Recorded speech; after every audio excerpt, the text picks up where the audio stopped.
사사기는 이 인간과 하나님 사이의 관계가 우리의 현실의 문제에 어떤 영향을 미치는가를 아주 단순하게 잘 보여줍니다. 지난주에 우리가 보았던 온니엘 본문에서 이 단순화된 패턴을 아주 잘 볼 수 있습니다. 현실에서 문제가 발생한 이유는 이스라엘이 자기들의 하나님 여호와를 잊었기 때문입니다. 물론 모든 문제가 다 거기에 있는 것은 아닙니다. 때로는 우리가 하나님의 말씀 지키기 위하여 세상을 거스를 때 우리는 삶의 현실에서 문제를 당할 수도 있습니다. 그건 시련이라고 이야기하죠. 그러나 그 시련과 여호와 하나님을 잊었을 때 발생하는 현실적인 문제는 분명히 다릅니다. 그건 당사자가 분명히 알아요. 내가 하나님을 떠났기 때문에 이런 일이 있구나 압니다. 하나님을 잊었을 때 현실적인 문제가 발생할 때 그 현실적인 고통 속에서 하나님께 부르짖으면 하나님께서 도와주십니다. 하나님께서 도와주시는 방법이 무엇입니까? 한 구원자를 세워주신 거예요. 사사라고 불리는데 이 첫 번째 사사와 두 번째 사사인 온니엘, 에웃은 특별히 구원자라고 표현이 되어 있습니다. 하나님은 구원자를 세워서 그 사람을 세워주셨던 겁니다. 그 사사가 있는 동안에 이스라엘은 여호와 하나님을 잘 섬겼고 그 시기에는 평온했습니다. 그래서 온니엘 기사의 맨 마지막 부분에 기록된 3장 11절 말씀이 그겁니다. 온니엘이 그 땅이 평온한 지 40년에 그나스의 아들 온니엘이 죽었더라. 이제 어떤 일이 일어날지를 12절에서 보여주는 거죠. 여호수아의 죽음과 함께 이스라엘이 하나님을 잊었던 것처럼 온니엘이 죽은 이후에 이스라엘이 동일한 범죄 속으로 들어가게 된 거예요. 이 패턴에서 아주 중요한 통찰이 하나 있다고 계속 말씀드렸습니다. 이스라엘이 여호와 하나님을 잊었다라고 하는데 여호와 하나님을 잊었다라고 하는 것은 머릿속으로 여호와 하나님을 기억하지 못했다라는 뜻이 아니다라고 말씀드렸어요. 여호와 하나님을 잊었다라고 하는 것은 기억하지 못했다가 아니라 중요하게 여기지 않았다 이런 뜻입니다. 이스라엘이 하나님을 여호와를 잊은 적이 없어요. 율법도 잘 지켰고 안식일도 잘 지켰고 열심히 나름대로 노력을 했습니다. 근데 중요하게 여기지 않았어요. 그러니까 우리도 비슷합니다. 성경을 읽지만 하나님의 음성으로 듣고 그 말씀에 순종하려는 마음이 없을 때 그렇습니다. 심지어 성경이 있다는 것도 알고 하나님의 말씀이라는 것도 알지만 들으려고 하지 않아요. 읽지도 않아요. 왜냐하면 정말 중요하게 여긴다면 우리 하나님이 내 아버지께서 뭐라고 말씀하시는지를 들어야 할 텐데 듣지도 않는 거죠. 그게 하나님을 중요하게 여기지 않는 겁니다. 예배도 마찬가지입니다. 예배에 나오긴 하지만 내가 얼마나 만족함을 느끼느냐가 목적이지 하나님을 높여드리는 정말 예배, 경배 이게 없다면 그것도 하나님을 중요하게 여기는 것이 아닙니다. 그냥 왔다만 가는 거죠. 또 하나님의 말씀이 삶의 기준이 아니라 세상의 법칙이 삶의 기준 되는 것. 내 삶을 예수 그리스도의 복음, 나를 구원하신 예수 그리스도의 복음으로 삶을 해석하기보다 계속 세상의 관점으로 해석하려고 하는 것들. 그런 모든 것들이 하나님을 중요하게 여기지 않는다라고 하는 또 다른 표현이 되는 겁니다. 그게 바로 하나님을 잊은 겁니다. 오늘 12절 본문은 어떻게 시작합니까? 12절에 보면 이스라엘 자손이 또 여호와의 목전에서 악을 행하니라. 이스라엘 자손이 여호와의 목전에 악을 행함으로. 그러니까 이스라엘의 그 죄악, 여호와의 목전에서 악을 행했다라는 것을 두 번이나 반복하고 있어요. 여호와의 목전에, 이 목전이라는 말이 눈 앞이잖아요. 눈목자서 눈 앞에서 악을 행한다의 이 의미는 3장 7절에서 한번 나왔습니다. 도덕적인 실패, 하나님을 중요하게 여기지 않는 거죠. 공동체를 깨는 거예요. 하나님을 중요하게 여기지 않고 우상을 숭배하는 것, 그 모든 것이 다 여호와 하나님 앞에서 악을 행하는 것입니다. 그리고 우리 안에 얼마나 다양한 우상이 있는가에 대해서 지난주 말씀으로 살펴보았습니다. 그러니까 여호와 하나님 이외에 내가 기다리는 구원의 방법, 내가 정말 힘들 때 이거 반드시 있으면 좋겠다라고 그게 여호와 하나님이 아닐 때 그게 바로 나의 구원자라는 것을 반증하게 됩니다. 내가 정말 신뢰하는 것, 그게 우상이죠. 하나님께서 진노하시는 이유는 바로 이 여호와의 목전에서 악을 행하는 이 일, 여호와 하나님을 중요하게 여기지 않는 일, 하나님보다 다른 것이 우선하는 일, 하나님의 주인 되심이 뒤로 밀리는 일, 이렇게 말할 수 있는 겁니다. 그러면 그 결과는 무엇입니까? 다 동일합니다. 하나님께서 진노하시고 대적을 강하게 하시고 삶이 계속 어려움 가운데 빠져 들어갑니다. 결국 이 반복된 패턴은 우리 인간의 현실을 보여줍니다. 우리가 살아가는 이 세상에서 하나님이 내 주인 되시지 않으면, 다른 말로 하면 내가 주인 되려고 할 때 오히려 더 어려움을 겪게 된다는 것과, 우리 주님은 온 세상의 통치자라고 하는 사실을 하나님은 우리가 알기를 원하신다는 겁니다. 누가 다스리십니까? 누가 통치자십니까? 누가 역사를 주관하십니까? 우리 여호와 하나님이십니다. 동시에 여러분의 삶의 주인이 누구십니까? 우리 명확하게 하나님이라고 대답할 수 있어야 된다는 거죠. 그래서 동시에 또 여러분의 삶의 문제를 해결하실 수 있는 분도 누구십니까? 여호와 하나님밖에 없어요. 다른 것을 찾는다라고 하는 게 그게 내 안에 우상이 있다라는 것을 보여주는 거죠. 그래서 하나님은 우리의 시선이, 우리의 시각이, 우리의 관점이, 우리의 신뢰가 여호와 하나님 중심으로 바뀌기를 원하신다는 겁니다. 오늘 이 12절의 9절에서도 여호와의 목전에 악이라고 표현되어 있습니다. 악이란 내 눈앞에서는 악이 아닐 때가 있어요. 그런데 하나님의 눈앞에서는 악일 때가 있습니다. 최근에 새벽기도 말씀, 로마서 말씀 보고 있는데 로마서 말씀에도 그 모순을 잘 보여줍니다. 유대인들이 복음을 받아들이지 않았습니다. 이미 자기들이 가지고 있는 제사법이나 율법, 이것 때문에 복음을 거부한 거예요. 자기들의 눈에 보기에 선한 것은 무엇입니까? 율법이지 예수 그리스도의 십자가가 아니었던 거예요. 더구나 하나님 생각하면 표적이 있고 권능이 있고 강하신 분이신데 그분이 십자가에서 죽는다? 그분은 하나님 될 수 없다라는 거였어요. 자기들 눈에는 선일지 몰라도 그게 바로 여호와 하나님 앞에서는 악이었던 겁니다. 헬라인은 어떻습니까? 헬라인들은 지식을 사랑했습니다. 똑똑한 게 좋은 거였어요. 그런데 십자가에서 죽는 것은 절대 지식이 될 수 없었던 거죠. 그건 어리석은 거예요. 우리 시대도 마찬가지입니다. 여러분, 그리스도인이 연약해지는 것, 그래서 십자가를 의지하는 것, 이 시대도 역시 어리석게 봅니다. 교회 작으면, 가난하면, 몸에 연약함이 있으면, 복음은 그런 사람들 위한 복음인데 그렇게 보면 우리도 뭐라고 말합니까? 그거 의미 없는 거야. 우리도 강해져야 돼. 라고 말하는 것이 바로 우리도 헬라인처럼 더 다른 걸 사랑하는 거예요. 십자가보다. 우리 눈에도 십자가의 복음은 옳은 것이 아닌 것처럼 보인다는 거죠. 세상의 방식이 더 정의롭고 합리적으로 보일 때 그게 내 눈에 보기에는 선이라 말하지만 하나님 눈앞에서는 악이 될 수 있는 겁니다. 이스라엘 자손들도 악을 행해야지라고 말하면서 하는 건 아니었다라는 거죠. 그러나 그게 악일 수 있어요. 그래서 우리는 하나님의 시선으로 세상을 보고 내 삶을 해석해낼 수 있어야 됩니다. 그 시선이 뭡니까? 복음이에요. 나 같은 죄인을 위해 죽으심, 구원의 길을 여신 예수님의 복음. 그리고 그렇게 여호와의 목전에서도 선이 아닐 수 있다는 것을 제대로 깨달으려면 계속해서 하나님의 말씀으로 돌아가야 됩니다. 말씀은 뭐라고 말씀하시는가? 그러면 우리가 하나님께서 왕이십니다. 우리 하나님이 통치하십니다. 하나님께서 다스리십니다. 비록 내 삶이 연약하다 할지라도, 내가 죄인이라고 할지라도 하나님이 왕이십니다. 그분이 구원자이십니다. 얼마든지 고백하게 된다라는 거죠. 근데 우리가 진짜 고백은 어떻게 하는 겁니까? 사실 입으로 하는 게 아니고 삶에 드러나죠. 이스라엘이 하나님 앞에서 악을 행했을 때 이번에는 여호와께서 모압 왕 에글론을 강하게 하셨습니다. 에글론이 강했다고 말하는데 자기 힘만으로는 어려웠는지 암몬 자손, 아말렉 자손을 모아가지고 이스라엘도 가나안 땅 정복할 때 여기 지중해 있고 이스라엘 땅이 있고 요단강 있었잖아요. 넘어와서 맨 처음 정복한 곳이 여리고성이었잖아요.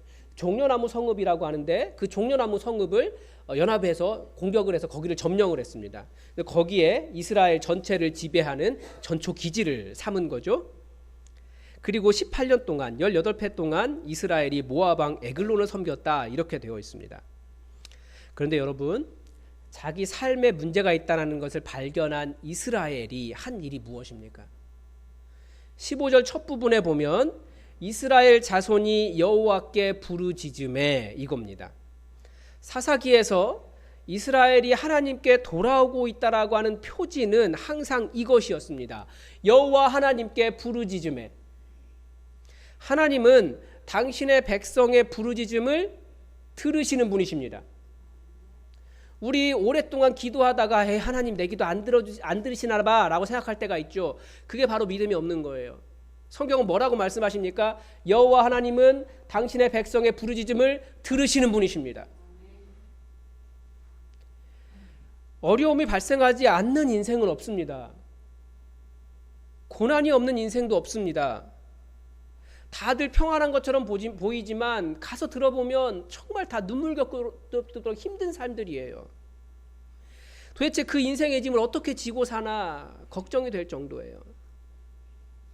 하나님께서 이 세상을 통치하시지만 동시에 이 세상은 하나님의 통치, 완전한 하나님 나라가 아니라는 것을 우리는 경험합니다. 그래서 주님 오시는 그날까지 우리가 하는 말들이 있죠. 이미, 그러나 아직, already, not yet. 이미 왔으나 아직은 아닌 상태. 그게 바로 하나님 나라예요. 한편으로는 하나님의 강력하신 통치를 경험하면서도 동시에 우리는 하나님 나라가 완벽하지 않다는 현실 속에 살아가요. 하나님을 의지하면서 눈물을 흘리며 살아가는 거죠. 기도하면서 인내하면서 주님 오시는 그날까지. 그런데 어떻게 살아가겠습니까? 그런 세상에서 우리가 할 일이 무엇입니까? 문제가 있으면 하나님께 부르짖는 거예요.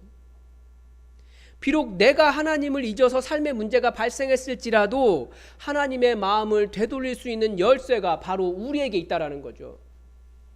하나님께 부르짖으십시오. 지금 새벽에 로마서 말씀 보기 전에 민수기 말씀을 봤는데 모세가 그렇게 하더라고요. 그 할아버지가 백성들이 득달같이 달려들고 돌로 치려고 할 때마다 한 일이 보니까 똑같아요. 엎드려서 하나님의 음성이 들릴 때까지 엎드려 있는 거더라고요. 뭐라고 말했는지는 안 나와 있어요. 별로. 엎드려 있었더라고요. 그래서 저도 그 모습 따라서 새벽마다 엎드렸습니다. 물론 지난주에는 디스크가 터져서 자세가 그런가 봐요. 그래서 5분을 못 엎드려 있겠더라고요. 너무 걱정하지 마세요. 관리 잘하고 있으니까. 감사한 일이 많았어요. 그러니까 여러분 엎드리는 것도 건강할 때 하십시오. 보니까 성경에 다윗도 그랬더라고요. 다윗이 흠이 없는 사람이 아니잖아요. 자기 범죄 때문에 쫓겨가고 있는데도 자기 범죄의 열매로 자기가 괴로움을 당하고 있는데도 그때도 엎드리더라고요. 그래서 다윗이 한 말이 있어요. 문제가 생길 때마다 내 힘과 내 능력은 여호와이십니다. 비록 내가 죄 가운데 내 죄의 열매를 먹고 있지만 내 힘과 능력은 여전히 여호와 하나님이십니다. 그러면서 엎드렸어요. 그러면서 다윗이 시편 31편 22절에서 고백을 할 때 내가 주께 부르짖을 때에 주께서 나의 간구하는 소리를 들으셨나이다. 이렇게 고백하고 있습니다. 근데 또 이런 사람 있죠. 제가 하나님을 소중하게 여기지 않아서 이런 문제가 발생했는데 제가 무슨 낯으로 하나님께 부르짖겠습니까? 그런데 그 마음이 바로 자기 의라고 하는 거예요. 문제가 있으면 부르짖으십시오. 우리 의인 아니에요. 복음은 우리 죄인이라고 이야기해요. 연약하다고 이야기하고요. 그게 인간이라고 이야기하고요. 그래서 하나님이 우리에게 십자가 주셨다라고 이야기하시는 거예요. 그래서 여러분 문제가 있으면 어떻게 하십니까? 부르짖으십시오. 심지어 여러분의 잘못 때문에 문제가 발생했을지라도 부르짖고 하나님 앞으로 나아가십시오. 우리 하나님은 어떤 분이십니까? 하나님을 잘 보여주는 예수님의 예화가 탕자의 비유예요. 탕자의 비유는 탕자뿐만 아니라 집 나가지 않은 큰아들도 있었어요. 정확한 비유는 아버지의 비유입니다. 그 아버지가 어떤 분이십니까? 탕자가 아버지 빨리 죽으라라고 말하고 재산 다 가져가가지고 팔아먹고 놀고 왔는데도 멀리서 아들이 보이니까 그 아들 달려가서 끌어안고, 냄새 나는데도 끌어안고 옷 목욕시키고 옷 갈아입히고 가락지 다시 끼우고 아들의 지위를 회복시키는 분이 하나님이세요. 여러분 어떤 하나님을 믿고 계십니까? 사탄이 끊임없이 에이 하나님은 내 기도 안 들으셔. 에이 하나님은 잔인하신 분이야. 에이 하나님은 내가 이거 안 하면 나 벌 주시는 분이야. 이런 생각하지 말고 그 하나님, 성경에서 말씀하시는 그 인자하신 하나님 믿고 끝까지 그분께 나아가십시오. 여러분으로 인해서 문제가 발생해도 그분께 나아가십시오. 부르짖으십시오. 그게 삶의 해결의 방법이고 우리 하나님은 그렇게 기다리시는 분이십니다. 그래서 문제가 일어나도 열심히 부르짖으시고 문제가 일어나기 전에도 열심히 부르짖으십시오. 하나님은 기다리고 계십니다. 그런데 이스라엘 자손이 여호와께 부르짖었을 때 하나님께서 어떻게 하셨습니까? 15절에 보면 여호와께서 그들을 위하여 한 구원자를 세우셨습니다. 이 사사기에 기록되어 있지만 사사라고 불리지 않은 몇 사람이 있는데 이 에훗이 그랬습니다. 이스라엘의 첫 번째 사사였던 온니엘도 처음에는 사사라고 불리지 않고 한 구원자라고 불렸습니다. 왜 그랬을까요? 이 갈렙의 아우 그나스의 아들이라고 되어 있는데 온니엘이 첫 번째 사사가 사실 온니엘은 처음부터 이스라엘 사람이 아니었기 때문입니다. 이 갈렙이라고 하는 단어의 뜻은 개라는 뜻입니다. 조금 더 사람에게 비유할 때는 충성된 노예, 그러니까 개처럼 충성된 노예 이런 뜻이 되는 거예요. 나중에 유다 지파로 편입된 사람이었던 거죠. 그런데 하나님은 이스라엘을 구원하는 첫 번째 사사로 이 온니엘을 세우신 거예요. 하나님께서 세우시는 구원자는 혈통이 중요한 게 아니죠. 무엇이 중요합니까? 하나님께 충성하는 사람이 중요한 거예요. 그래서 마찬가지로 에훗도 그렇습니다. 에훗도 사실 흠이 있어요. 그래서 사사라고 불리지 않은 거예요. 처음에는. 에훗에 대하여는 몇 가지 독특한 기록이 있는데 첫 번째, 일단 그가 왼손잡이였습니다. 사실 성경은 왼손잡이라고 해서 비하하지 않습니다. 왼손은 어떨 때 쓰는 걸까요? 성경의 기록에 의하면 제가 찾아보니까 혹시 왼손잡이를 비하했을까 봐 찾아보니까 아니더라고요. 하나님이 오른손에 복을 가득 주셨는데 이거 가지고 못 들으니까 왼손까지 채워주시는 거예요. 그런 의미로 왼손이더라고요. 그런데 여기서 말하는 왼손잡이라고 하는 표현은 성경에 딱 2번 나옵니다. 그것도 사사기에만 나와요. 여기하고 20장에 나옵니다. 근데 패턴도 똑같아요. 베냐민 지파에서 왼손잡이에요. 이게 굉장히 흥미로운 기록인데 왜 그러냐면 베냐민 지파, 베냐민 이게 무슨 뜻이냐면 그 오른손의 아들이라는 뜻이에요. 이게 오른손의 아들의 왼손잡이 이런 뜻입니다. 근데 여기에 왼손잡이라고 표현이 되어 있는데 여기는 그 왼손잡이라고 하는 한글 표현에서는 어떤 그 부정적인 이미지를 읽을 수가 없습니다. 근데 원어에는 뭐라고 되어 있냐면 오른손이 장애가 있는, 오른손이 막혀 있는, 오른손을 쓸 수 없는. 그 막혀 있다라는 뜻이 뭐냐면 물이 이렇게 홍수가 일어나서 갈 수 없게 되는 상황이 있잖아요. 그 단어를 사용하고 있어요. 그러니까 오른손이 막혀 있어서 막혀 있는 오른손잡이 이런 뜻이 이렇게 되어 있습니다. 원어에는. 그러니까 오른손에 장애가 있었다는 뜻이에요. 이해가 되실 겁니다. 모압 왕 에글론에게 공물을 바쳐야 하는데 오른손잡이라면 몸이 사지가 멀쩡한 사람이라면 어떤 위협이 될 수 있기 때문에 아무런 위협이 되지 않는 장애인을 공물을 바치는 일을 할 수 있도록 했다라는 그런 뜻인 거죠. 그런데 오히려 이 에훗의 장애, 오른손을 사용하지 못한 것이 오히려 모압 왕 에글론에게 접근할 수 있는 방법이 되었습니다. 이 공물을 바칠 때 이 왼손잡이니까 그 긴 칼을 한 규빗이라고 했으니까 이 정도 되겠죠. 이 정도 된 긴 칼을 양날 날카로운 칼을 오른쪽 허벅지에 찼습니다. 아마 대부분 오른손잡이였기 때문에 왼쪽 허벅지만 검사했던 것 같아요. 나중에 이렇게 들어가 가지고 제가 하나님의 명령이 있습니다. 명령할 것이 있습니다. 라고 말하면서 은밀한 일이니까 주변에 있는 사람들을 다 물리고 하나님의 명령을 전달되겠습니다. 그러니까 그 에글론 왕이 이렇게 일어났어요. 그러자 왼손으로 칼을 쫙 뽑아서 이렇게 쿡 찔렀죠. 쿡이 아니고 깊숙이 찔렀죠. 이게 제가 전쟁을 해본 사람이 아니기 때문에 어떻게 할지는 모르겠지만 아무튼 깊숙이 찔러가지고 얼마나 저기 이렇게 그 베들레헴 지방이 가득했는지 이게 칼자루까지 들어갔다는 거예요. 그래가지고 이게 칼 끝이 등을 뚫고 나왔습니다. 그래서 에글론이 그 자리에서 죽었던 것 같아요. 방문을 뒤에서 잠그고 이스라엘 본토로 가서 에브라임 산지에서 나팔을 불었습니다. 그래서 산지에서 사람들이 쫙 몰려 나왔죠. 그러면서 에훗이 앞서가면서 나를 따르라, 여호와께서 너희의 원수인 모압을 너희 손에 넘겨주셨느니라라고 말하면서 여리고를 점령한 모압 사람들이 본토로 건너가지 못하도록 요단강 나루를 점령했어요. 그래서 거기서 10,000명 이상을 다 죽인 거죠. 그리고 이스라엘이 80년 동안 평온했습니다. 에훗에 대해서 또 독특한 기록은 모압 왕 에글론을 제거한 것은 혼자서 먼저 했다라는 거예요. 다른 사사들은 이스라엘 민족과 함께 했습니다. 그런데 에글론은 혼자 했어요. 희한하죠? 장애가 있는 왼손잡이인데.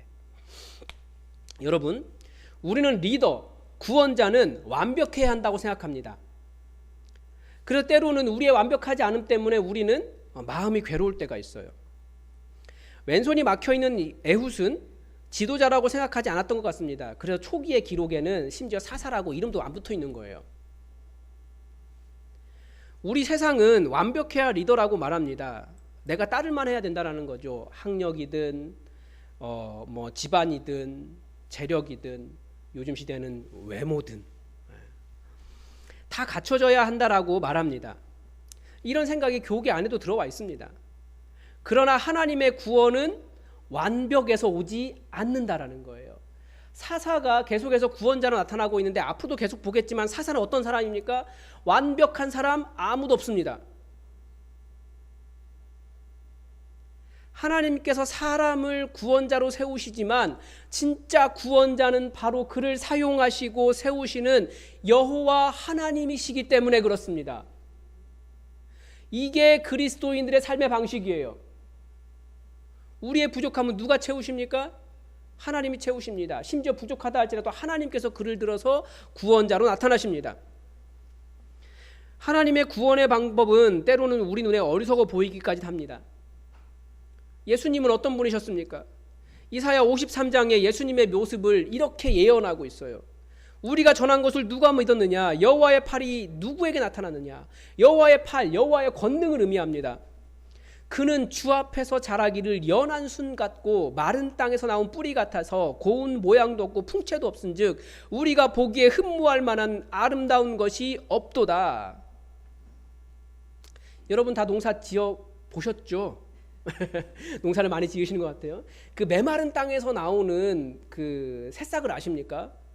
제가 예전에 그런 말씀 드린 적이 있는데 메마른 땅에서 제가 아무 거름이 없는 갯벌이 융기한 땅에 해바라기 씨를 심었습니다. 어떻게 됐을까요? 싹이 났어요. 어떤 싹이 났을까요? 그 모나미 153 볼펜 속심지 같은 싹이 났습니다. 그리고 이만큼 자라더니 더 이상 크지 않고 실제로 이만한 해바라기 꽃을 피우고 죽었어요. 싹이 난 건 굉장히 신기했지만 정말 볼품이 없었습니다. 그러니까 이 메마른 땅에서 나온 뿌리 같아서 모양도 없고 풍채도 없는 그게 예수님의 모습이었다라는 거예요.